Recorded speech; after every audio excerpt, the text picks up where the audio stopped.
मुगलकालीन स्थापत्य कला और चित्रकला। प्रश्न क्रमांक आपका 3501। सूची 1 तथा सूची 2 को सुमेलित कीजिए तथा नीचे दी गई कूट से उत्तर का चयन कीजिए। तो आपको 1 और 2 सूचियों में मिलान करना है। तो गुलबदन बेगम, ईश्वरदास नागर, अहिया बिन अहमद, अब्बास खान सरवानी, तो इनके द्वारा कौन कौन सी पुस्तक लिखी गई हैं ये आपको बताना है। तो गुलबदन बेगम ने कौन सी पुस्तक लिखी है? हुमायूंनामा लिखी है। ईश्वरदास नागर ने कौन सी पुस्तक लिखी है? फतुहात ए आलमगीरी। याहिया बिन अहमद ने पुस्तक लिखी है तारिक ए मुवारशाही। और अब्बास खान सरवानी क्या लिखी है पुस्तक? तारिक ए शेरशाही। तो गुलबदन बेगम ने कौन सी पुस्तक लिखी है? हुमायूंनामा। ईश्वरदास नागर ने कौन सी पुस्तक लिखी है? फतुहात ए आलमगीरी। याहिया बिन अहमद ने कौन सी पुस्तक लिखी है? तारिक ए मुवारशाही। और अब्बास खान सरवानी इसने क्या लिखी है? तारिक ए शेरशाही। तो इसमें ऑप्शन नंबर आपका कौन सही होगा? वह होगा डी, 3, 4, 1, 2। अगला प्रश्न, निम्नलिखित निगमों में कौन सही सुमेलित नहीं है? गुलबदन बेगम हुमायूंनामा, बाबर तुझके बाबरी, बदायूनी तबकात अकबरी, जहांगीर तुझके जहांगीरी। क्या प्रश्न है इसमें? निम्नलिखित निगमों में से कौन सही सुमेलित नहीं है? वह सही नहीं है आपकी बदायूनी की तबकात ए अकबरी। तीनों सुमेलित हैं। गुलबदन बेगम की कौन सी है? हुमायूंनामा। बाबर की कौन सी है? तुझके बाबरी। और जहांगीर की कौन सी है? तुझके ए जहांगीरी। लेकिन सी आपकी मिलान सही नहीं है। अगला प्रश्न, सूची 1 को सूची 2 से सम्मिलित कीजिए तथा सूचियों के नीचे दिए गए कूट का प्रयोग कर सही उत्तर चुनिए। तो हसन निजामी, ख्वांदा मीर, मोहम्मद काजिम भीमसेन, इनके द्वारा पुस्तक बताना आपकी कौन कौन सी पुस्तक लिखी गई हैं। तो हसन निजामी ने कौन सी पुस्तक लिखी है आपकी? ताजुल मासिर 1-4। ख्वांदा मीर ने कौन सी पुस्तक लिखी है आपकी? वह लिखी है आपकी हुमायूंनामा। और मोहम्मद काजिम ने कौन सी पुस्तक लिखी है? वह लिखी है आपकी ए आलमगीरनामा। और भीमसेन ने कौन सी पुस्तक लिखी है? नुस्खा ए दुलकोसा। तो हसन निजामी ने पुस्तक लिखी है आपकी ताजुल मासिर, ख्वांदा मीर ने लिखी है हुमायूंनामा, मोहम्मद काजिम ने आपकी कौन सी लिखी है? वह लिखी है आपकी ए आलमगीरनामा। और भीमसेन ने कौन सी लिखी है? नुस्खा ए दिलकुशा। तो आपका ऑप्शन इसमें कौन सा सही होगा? वो होगा 4, 3, 1, 2 बी। अगला प्रश्न, निम्नलिखित कथनों पर विचार कीजिए। अकबरनामा और बादशाहनामा महत्वपूर्ण सचित्र मुगल शासकीय इतिहास है। 2, जबकि अकबरनामा अब्दुल हमीद लाहौरी के द्वारा लिखा गया था, बादशाहनामा अबुल फजल द्वारा लिखित था। 3, अकबरनामा 3 पुस्तकों में बटा हुआ है, जिनमें से तीसरी पुस्तक आइन ए अकबरी है। तो उपरोक्त कथनों में से कौन से आपके सही हैं ये आपको बताना है। तो इसमें से आपके कौन से सही हैं? वह है आपके 1 और 3। एक क्या है आपका? अकबरनामा और बादशाहनामा महत्वपूर्ण सचित्र मुगल शासकीय इतिहास है। 3, अकबरनामा 3 पुस्तकों में बटा हुआ है, जिनमें से तीसरी पुस्तक आइन ए अकबरी है। तो ये आपके सही है। दूसरा क्या था इसमें? जबकि अकबरनामा अब्दुल हमीद लाहौरी के द्वारा लिखा गया था और बादशाहनामा अबुल फजल द्वारा लिखित था। तो ये आपका गलत है। आपके 1 और 3 सही है। अगला प्रश्न, बादशाहनामा का लेखक कौन था? अब्दुल कादिर बदायूनी, निजामुद्दीन अहमद, अबुल फजल या अब्दुल हमीद लाहौरी। क्या प्रश्न है आपका? बादशाहनामा का लेखक है वह कौन है? Abdul Hamid Lahori. Option number D.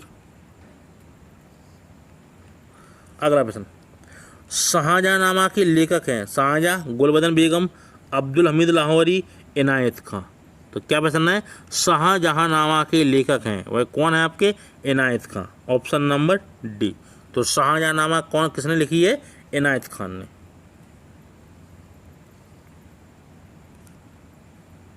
अगला प्रश्न, सुमेलित करो पुस्तकों के नाम को उनके लेखकों से और निम्न कूट से सही उत्तर का चयन करें। पुस्तक और लेखक: आलमगीरनामा, तबकात अकबरी, चाहर चमन और इकबालनामा जहांगीरी। ये किसने लिखी हैं ये आपको बताना है। तो आलमगीरनामा किसने लिखी है? तो वह लिखी है आपकी मुंशी मोहम्मद काजिम ने। ऑप्शन नंबर ए का। तो तबकात अकबरी ये कौन लिखता है? यह लिखता है आपका नियामुद्दीन अहमद। तबकात अकबरी कौन लिखता है? नियामुद्दीन अहमद। चाहर चमन यह कौन लिखता है आपका? यह लिखता है चंद्रभान ब्राह्मण। तो मिला है ना आपका, चाहर चमन चंद्रभान ब्राह्मण। इकबाल नामा कौन लिखता है? लिखा है मोअत्तमिद खां। इसका नाम क्या है? मोअत्तमिद खां। ठीक है, मोअत्तमद खान नहीं, मोअत्तमिद खां। तो आलमगीर नामा कौन लिखता है आपका? वह लिखता है मुंशी मोहम्मद काजम। तबकात अकबरी ये कौन लिखता है? यह लिखता है आपका नियामुद्दीन अहमद। चाहर चमन और इकबाल नामा जहांगीरी ये कौन लिखता है? मोअत्तमिद खां। इसमें ऑप्शन नंबर है आपका डी, 2, 4, 3 ए। अगला प्रश्न, निम्नलिखित में से कौन सा जोड़ा सही सुमेलित नहीं है? इनायतुल्लाह तकमील ए अकबरनामा, मोहम्मद आरिफ तारिक ए अकबर शाही, अबुल फजल तबकात ए अकबरी, अब्दुल कादिर बनायूनी मुंतखब उत तवारीख। तो आपको इसमें बताना है कौन सा सही सुमेलित नहीं है। तो इनायतुल्लाह ने कौन सा लिखा था? तकमील ए अकबरनामा। मोहम्मद आरिफ ने कौन सा लिखा है? तारिक ए अकबर शाही। तीसरा नहीं है अबुल फजल ने क्या लिखा था? अकबरनामा लिखा था, ना कि तबकात ए अकबरी। अब्दुल कादिर बदानी ने क्या लिखा है? मुंत उत तवारीख। तो जी अकबर के काल में लिखा गया है मुंतखब उत तवारीख। इसमें अकबर का विरोध किया गया है क्योंकि इस्लाम धर्म के विरुद्ध कार्य कर रहा था अकबर। वो उसके सुलह कुल की नीति अपनाई थी किसने? अकबर ने। वह सभी धर्मों को समान महत्व दे रहा था। तो अब्दुल कादिर बदानी ने चुपचाप लिखी थी बिना किसी को बताए। कौन सी? मुंतखब उत तवारीख। तो इसमें से आपका तीसरा मिलान सही नहीं है। अबुल फजल की कौन सी है? अकबर ए नामा या आइन ए अकबरी। अगला प्रश्न, निम्नलिखित में से कौन काशी के विद्वानों की सहायता में दारा सिको द्वारा तैयार किए गए उपनिषदों के अनुवाद की प्रस्तुति है?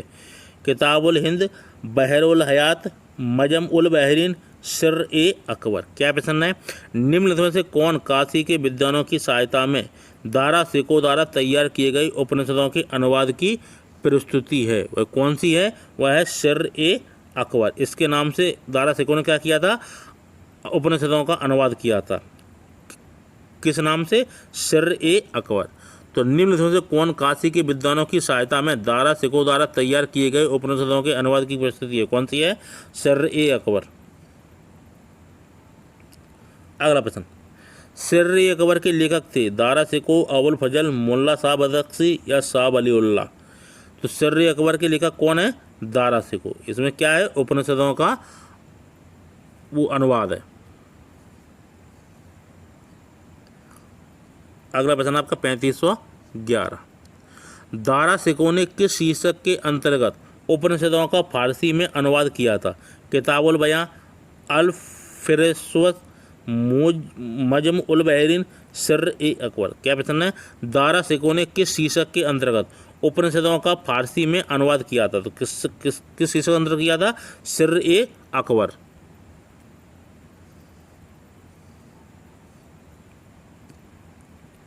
अगला प्रश्न, किस शासक के शासनकाल में उपनिषदों को फारसी भाषा में अनुवादित किया गया था? शाहजहाँ के, औरंगजेब के, जहांगीर के, अकबर के। क्या प्रश्न है? किस शासक के शासनकाल में उपनिषदों को फारसी भाषा में अनुवादित किया गया था? वह था आपके शाहजहाँ के समय। तो शाहजहाँ का पुत्र था कौन? दारा सिको। तो उसने क्या किया था? उपनिषदों का अनुवाद किया था। किस? फारसी भाषा में। तो किस शासक के शासनकाल में उपनिषदों को फारसी भाषा में अनुवादित किया गया था? शाहजहाँ के शासनकाल में। इसका पुत्र था दारा सिको। अगला प्रश्न, निम्नलिखित में से कौन एक संस्कृत के विद्वानों की सहायता से दारा सिको द्वारा तैयार किए गए उपनिषदों के अनुवाद की प्रस्तुति है? किताबुल हिंद, बहरुल हयात, मजम उल बहरीन, सिर ए अकबर। तो क्या प्रश्न था? निम्नलिखित में से कौन एक संस्कृत के विद्वानों की सहायता से दारा सिको द्वारा तैयार किए गए उपनिषदों का अनुवाद की प्रस्तुति है? कौन सी है? सिर ए अकबर। ये काफ़ी इंपोर्टेंट प्रश्न रहा है आपका। अगला प्रश्न, मुगल कालीन कृषि की अवस्था के बारे में निम्नलिखित में से कौन सा स्रोत सर्वाधिक महत्वपूर्ण है? अकबरनामा, आइन अकबरी, मुंतखाब उल लुबाब या तारीख ए फरिश्ता। तो क्या प्रश्न है, मुगल कालीन कृषि की अवस्था के बारे में निम्नलिखित में से कौन सा स्रोत सर्वाधिक महत्वपूर्ण है? वह कौन सा है? वह है आपके आईन अकबरी। किसने लिखी? ये अबुल फजल ने। या इसको क्या बोला जाता है? अकबरनामा।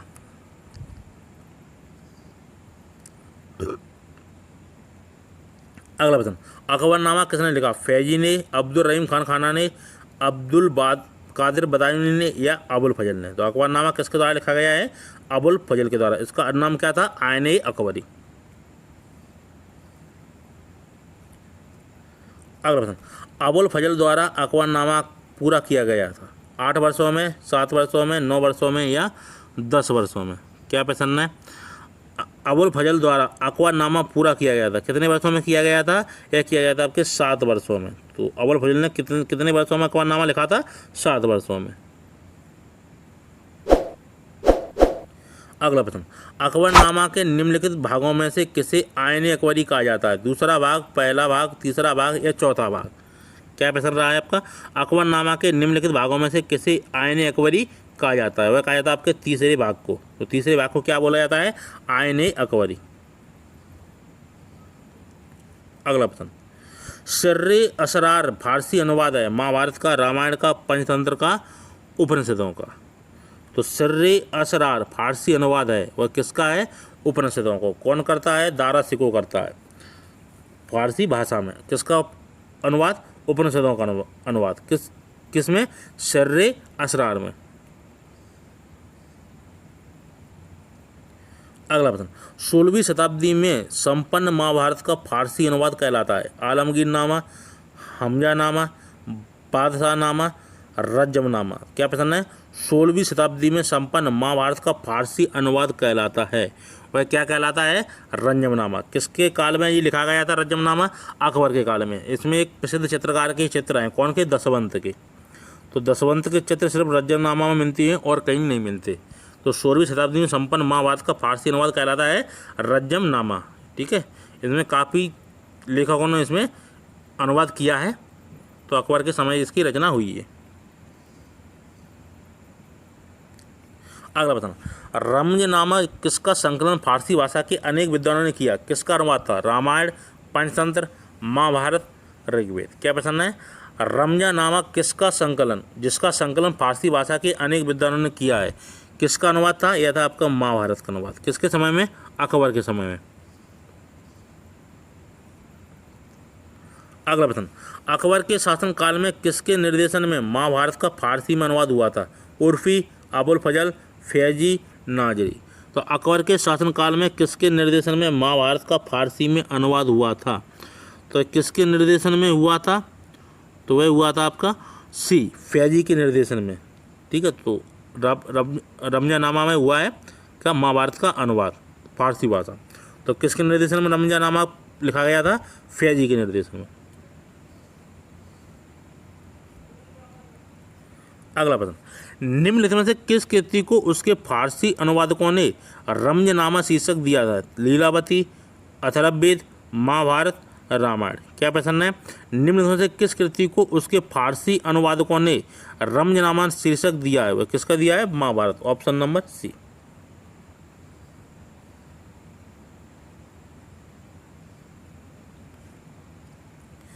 अगला प्रश्न है 2523, महाभारत के फारसी अनुवाद का शीर्षक है रमज़नामा, अनवर सोहेली, हस्तबहस्त या अयार दानिश? तो महाभारत के फारसी अनुवाद का शीर्षक क्या है? रमज़नामा। Option number A. अगला प्रश्न 3524, अकबर की इच्छानुसार किसने रामायण का फारसी में अनुवाद किया है? अब्दुल कादिर बदायूनी, अबुल फजल, फैजी, अब्दुल रहीम खाना? क्या प्रश्न है? अकबर की इच्छानुसार किसने रामायण का फारसी में अनुवाद किया था? किसने किया था? अब्दुल कादिर बदायूनी ने। ऑप्शन नंबर ए। तो अकबर की इच्छानुसार किसने रामायण का फारसी में अनुवाद किया था? अब्दुल कादिर बदायूनी। अगला प्रश्न, निम्न में से किसने रामायण का फारसी भाषा में अनुवाद किया था? अबुल फजल ने, मुल्ला शेरी ने, फैजी ने, अब्दुल कादिर बदायूनी ने? तो निम्न में से किसने रामायण का फारसी भाषा में अनुवाद किया था? अब्दुल कादिर बदायूनी। Option number